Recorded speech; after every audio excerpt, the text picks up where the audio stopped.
Bolajonlar, mana siz, biz kechasi miriqib uxlaymiz, a? Tongda xotirjam uyg'onamiz, to'g'rimi? Bu bizni konstitutsion erkimiz. Maktabda xohlaganingizcha bilim olasiz, to'g'rimi? Bu sizni konstitutsion huquqingiz. Ota-onamiz bizni qancha yaxshi ko'radi, biz ham ota-onamizni qadriga yetishimiz, ota-onamizni hurmatini joyiga qo'yishimiz kerak. Ota-onamizga yaxshi qarashimiz kerak. To'g'rimi? Bu esa bizni konstitutsion majburiyatimiz. Bularni bari tinch yurtda yashayotganimizdan. Men tadbirkorman. Har bir qarorim ortida ulkan ishonch bor. Huquqiy kafolat bor. Konstitutsiyamiz meni va barcha yurtimizdagi men kabi tadbirkorlarni himoya qiladi. Bu menga hech qachon to'xtamaslikka, har qanday to'siq oldida taslim bo'lmaslikka turtki beradi. Yangi rejalarga, yangi marralarga yo'l ko'rsatadi. Men bunga ishonaman.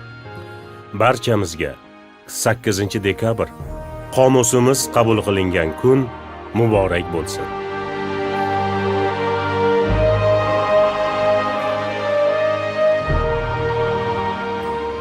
Yangi O'zbekistonning yangi qonunlari bilan olib borilayotgan islohotlar xalqimizni rozi qilish uchun xizmat qiladi.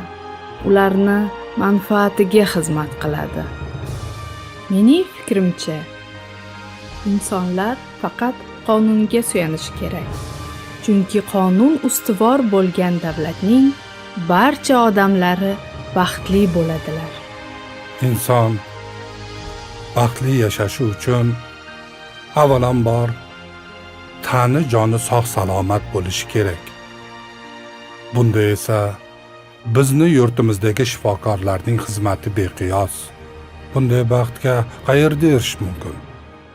Albatta, adolat va qonun ustuvor bo'lgan yurtda erishish mumkin.